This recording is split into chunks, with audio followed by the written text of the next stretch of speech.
করতে করতে জীবনটাই শেষ। মেহুরাদের একটু যত্ন নিতে পারি না। আর এদিকে গোলামের ফুটে গেল কই, অনেক খুঁজে দেখি না। কি বিষয় এত তো চুপচাপ থাকে না, দেখাই কি করতে।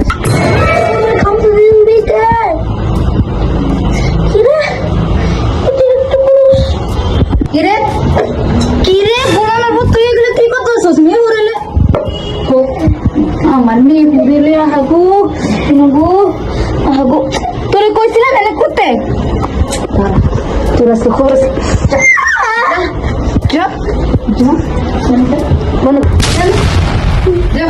বিস্তারা কেন তো আরেকবার যদি দেখছি মেহুরা ধরে এমন করছিস, চুপ করে বেড়ে ঘরের মধ্যে।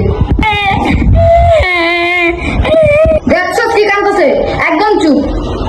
উফ, এটা ব্যাপার কি লাগে? কি করতেছে? এখন দরজাটা খুলে না, দেখে আরে বই কলিং এখন আবার কেরা আইলো কলিং বেল চাপতেছে। তুমিও রাজা আছে না, ওগুলাতে যাওয়া যাবে না। কি এক একজন আয় আর আমার মেয়ে রোজারে খালি ছানায় না। ঠিক আছে, দেখি কেন কেরা আইলো। পাশের বাসা ভাবি আছে, কি করি কিছু একটা পুরো জীবন। ও ভাবি আপনি? হ্যাঁ ভাবি।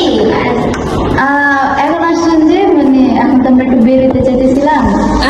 ও ভাবি তো আসে, বসে চা খাই। না না ভাবি, আর আমরা একটু বেরোবো তো।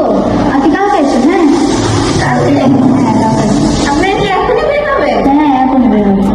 ও আচ্ছা আচ্ছা, তাহলে কালকে আমরা। হ্যাঁ আচ্ছা ঠিক আছে। ভাবি কি প্রতিদিনই আমার রুমের মধ্যে ঢুকতে দেয় না? কি সমস্যা ভাবি? ভিতরে কি আছে? কি পালে দেখতে? কালকে আবার আমরা।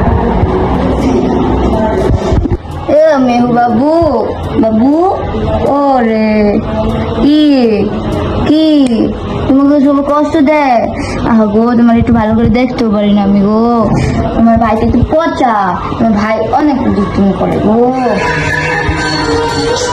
এখন আবার কি হলো দেখছো, ওগুলো একটু শান্তির মতো থাকতেও পারি না, খালি মানুষ আসে। দেখি আবার কে, দেখি তো কে আইলো আবার। পাশের বাসা যাবে আবার আসে না। আজকে তো মনে হয় বেটি ঘরে ঢুকতেই যাবে। কি করবো, শুধু কিছু তারাই তো পারবো না। হ্যাঁ অন্য করতে হবে। আগে আমার মেঘ ঢুকাই একটু। বাবু এই যে বাবু আসছো, বাবু তুমি চুপ করে থাকবা, ঠিক আছে? তুমি কথা বলবো না, তাড়াতাড়ি এখনো ভাবি গেট খুলেন না কেন? আজকে কি ঢুকতে দিব?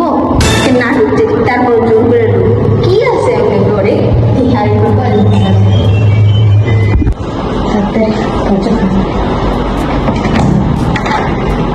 ভাবি আপনি ভালো আছেন?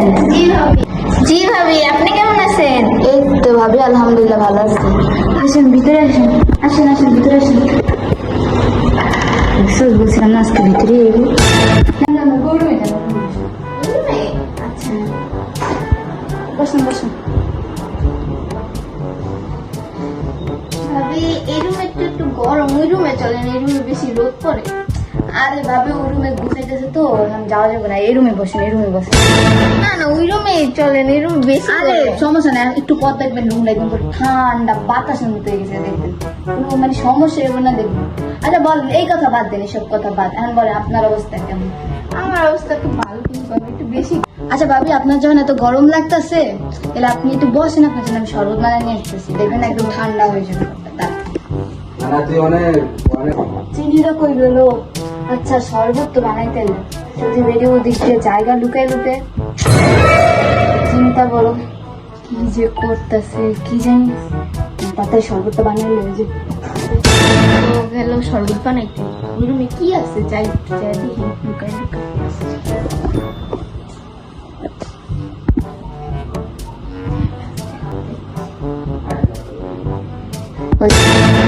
উনি অনেক কি করে না, তাতে ধরতে হতো।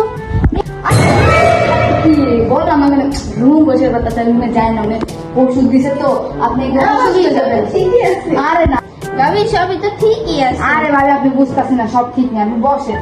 আমার বল না আমি শরবত বানাই নিয়ে আসতেছে তুমি বসো উঠুনে হচ্ছে কি ই দিছে তো মশার যে পোকামাকড় হয় তো তাহলে তো গেট লাগাইতে হওয়ার কথা ছিল। আর পর্দা লাগাই রাখছে আপনি আসছেন গেট লাগাইতে পারিনি বুঝেন নাই আর ভাবি কি কমু আর আমরা বাইরে যেমন তো সবাই বুঝছি না অফিসের কাজ আছে অনেক তো ফ্যামিলি সবাই কি যাইবেন নি? ফ্যামিলি সবাই জানি বুঝেন না একটা ফ্যামিলির অফিস বুঝেন না সবাই মিলে বাইরে যাইতে ফ্যামিলির আবার অফিস আছে? না তো চলেন চল বুঝবেন না আমি আরে সবাই আমি বাইরে যাবো বুঝেন না কালকে আর আছে কালকে আমরা চৌমায় আর বুঝতেছেন না আপনি যান কালকে আসে কালকে একদম জমায় গল্প করবো বুঝছেন আজকে কাজ আছে আজকে অনেক কাজ আছে বুঝেন না যান ঠিক আছে ভালো থেকে কালকে আসেন হ্যাঁ কালকে আসেন বাঁচলাম এই যে আবার কবে আসে না ওগুলো খুব ভালো মতো ধরতে রাখতে হবে। দেখলে আবার নজর লাগলে সমস্যা